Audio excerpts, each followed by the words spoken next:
పెళ్ళవగానే మనకు గుర్తొచ్చేదేంటి? బంగారం, వెండి, ఖరీదైన కానుకలు, లక్షల్లో ఖర్చు. ఇవే కదా?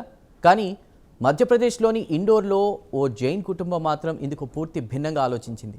ఖరీదైన బహుమతులకు బదులు ప్రతి అతిథి చేతికి ఓ మొక్కను కానుకగా ఇచ్చి పంపింది. పెళ్లి వేదిక నుంచి అలంకరణ వరకు అణువణువున పర్యావరణ హితమే కనిపించేలా ఈ వేడుకను జరుపుకున్నారు. దేశవ్యాప్తంగా చర్చనీయాంశమైన ఆ గ్రీన్ వెడ్డింగ్ విశేషాలు మీకోసం.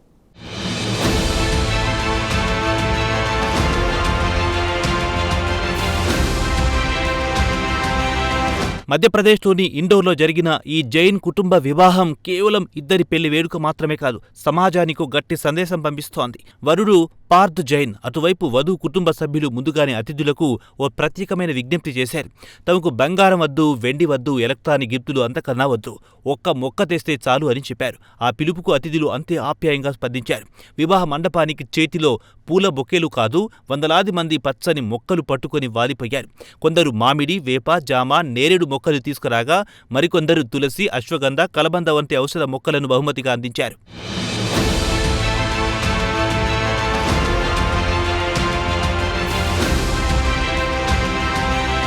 పెళ్లి మండపంలో అలాగే వేదిక మీద అడుగుపెట్టగానే అందరికీ స్వాగతం పలికింది ఎటుచూసినా పచ్చదనమే. ప్లాస్టిక్ అలంకరణలకు పూర్తిగా దూరంగా ఉంది. సహజ సిద్ధమైన పూలు, ఆకులు, వెదురు చెక్కతో అలంకరణ చేశారు. ఓసారి వాడి పడేసిన ప్లాస్టిక్ గ్లాసులు, ప్లేట్ల స్థానంలో పర్యావరణానికి హాని చెయ్యని ప్రత్యామ్నాయాలని వాడారు.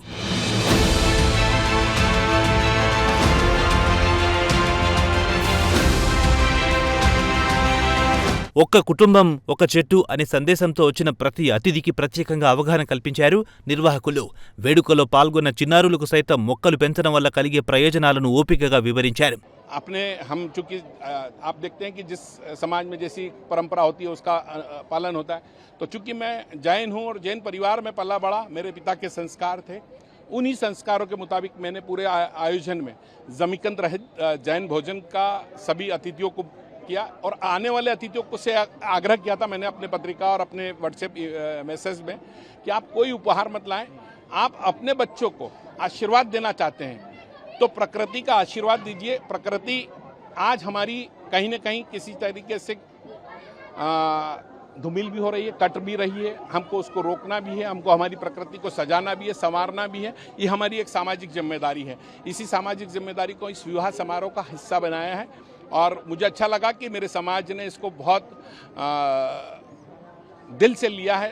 मेरे समाज के अध्यक्ष भी खड़े हैं, उन्होंने इस बात की खूब सार्वजनिक अनुमोदना की है कि ये जो परंपरा शुरू हुई है भगवान आदिनाथ की, ये हमें लागू करना चाहिए और कहीं न कहीं हम पाश्चात्य संस्कृति से दूर होकर जैन समाज की तरफ आए, ये एक संदेश है. జీవదయ, ప్రకృతి పరిరక్షణ జైన మతం మూల సూత్రాలని అదే స్ఫూర్తితో ఈ వివాహాన్ని గ్రీన్ వెడ్డింగ్ గా మలిచామని కుటుంబ సభ్యులు చెబుతున్నారు. భూమి వేడెక్కుతున్న ఈ కాలంలో ప్రతి కుటుంబం కనీసం ఒక మొక్క నాటి సంరక్షిస్తే రేపటి తరాలకు స్వచ్ఛమైన గాలి, ఆరోగ్యకరమైన వాతావరణం మిగులుతుందని వారి నమ్మకం. మొక్కను తీసుకోవడమే కాదు, దాన్ని పెంచి సంరక్షిస్తామని కూడా దంపతులు చెబుతూ ఉండడం ఈ వేడుక ప్రత్యేకతను మరింత పెంచింది. पार्थ जैन।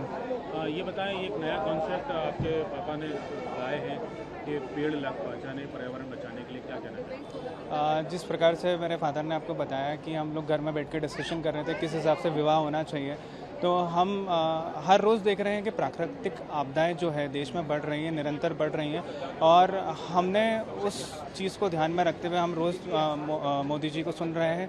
आदरणीय मोदी जी हमको रोज़ संदेश दे रहे हैं कि पर्यावरण को हमको आत्मसात करना होगा और जिस हिसाब से उन्होंने हमको परिकल्पना दी है उसको ध्यान में रखते हुए हमने अपने विवाह को पूरा पर्यावरण को समर्पित करते हुए और एक संदेश देने की कोशिश की है जिससे कि पर्यावरण जो है उसकी हानि ना हो और पूरा का पूरा जो देश में आपदाओं का समय चल रहा है उस समय पर्यावरण की हम सुरक्षा और संरक्षण कर सकें.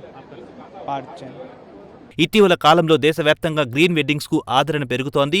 కొందరు వివాహాల్లో మొక్కలు పంచుతుంటే మరికొందరు ప్లాస్టిక్ రహిత వేడుకలు నిర్వహిస్తున్నారు. అయితే అతిథులందరూ తప్పనిసరిగా మొక్కలని బహుమతిగా తీసుకురావాలని కోరడం మాత్రం ఇండోర్ వివాహానికి ప్రత్యేక గుర్తింపు తెచ్చింది. హాజరైన అతిథులు కూడా ఈ ఆలోచనను మనస్ఫూర్తిగా అభినందించారు. ఇలాంటి సాంప్రదాయాలు విస్తరిస్తే పర్యావరణ పరిరక్షణకు ఎంతో మేలు జరుగుతుందని అభిప్రాయపడ్డారు. शादी में आप आए हैं सर, जिसमें उपहार की बजाय उपहार के रूप में पेड़ पौधे लाने का आग्रह किया गया है और लोगों ने अपने हाथों से उन पेड़ पौधों को लगाया भी है, क्या कहना चाहिए? मैं ये कहना चाहूँगा कि हमारे भाई समाज सेवी भाई अक्षय अनिता जी मारू, इनके पिताश्री श्रीमान शांतिलाल साहब मारू जो हमारे प्रेरणा स्रोत रहे हैं, ये जैन परिवार मारू परिवार हमेशा कहीं न कहीं समाज के संगठन में और कहीं न कहीं सामाजिक क्रियाओं में सुधार करने में आगे रहा है। उसी सुधार की परिणति में भाई अक्षय भाई ने जो ये प्रेरणा दी है कि एक पौधा लगाओ और गिफ्ट और जो भी आता है ये तो आता जाता रहता है, तो एक पौधा आपने अगर लगा दिया इनकी प्रेरणा से तो ये पौधा कितने साल जीवंत रहेगा और ऑक्सीजन देगा और पर्यावरण को शुद्ध रखेगा और हमारे जीवन में भी काम आएगा। तो ये बहुत अच्छी पहल है और हमारे भैया ने अक्षय भैया ने जो प्रेरणा दी है, समाज में बहुत अच्छा वातावरण बना है, पूरे समाज में इनकी प्रशंसा हो रही है और पूरे समाज में ये प्रेरणा बन रही है कि आने वाले समारोह में, आने वाले काम में, आने वाले पारिवारिक कार्यक्रमों में हम इनकी प्रेरणा का अनुसरण करें और ये कार्यक्रम को उपार्जन करके इसको आगे बढ़ाएं, ये हमारा कर्तव्य बनता है। Indore crime branch DCP Rajesh Kumar Tripathi కూడా ఈ వేడుకకు హాజరై వధూవరులను అభినందించారు.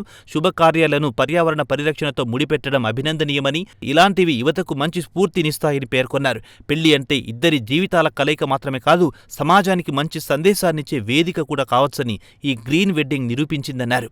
सर एक अनोखी शादी में आप आए हैं, किस तरह का ये अनुभव रहा कि पेड़ लेकर गिफ्ट में लेकर आए हैं और पेड़ अपने हाथों से लगाया है? ये अत्यंत ही प्रशंसनीय कार्य है और इसमें ये जो इनका जो संदेश था कि गिफ्ट नहीं लाना है, पेड़ लेकर के आना है, एक तरह से ये पर्यावरण को बचाने का इससे अच्छा कोई विकल्प नहीं हो सकता। और जब आदमी अपने शादी के फंक्शन तक में इस बारे में सोचे तो निश्चित रूप से जो भी यहाँ इंदौर वासी हैं और पूरे हमारे देशवासी हैं, इससे निश्चित रूप से ये शिक्षा लेंगे।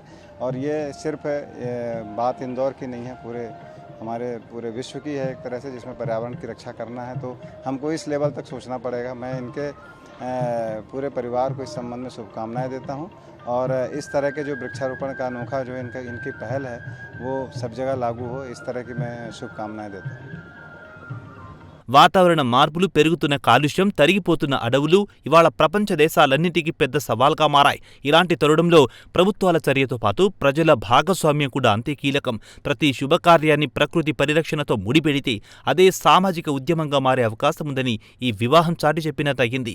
ఖరీదైన కానుకలు కాలక్రమేణి పాతబడిపోవచ్చు, కానీ ఒక మొక్క పెరిగి వృక్షమైతే అది తరతరాలకు నీడనిస్తుంది, స్వచ్ఛమైన గాలిని ఇస్తుంది, పర్యావరణాన్ని కాపాడుతుంది.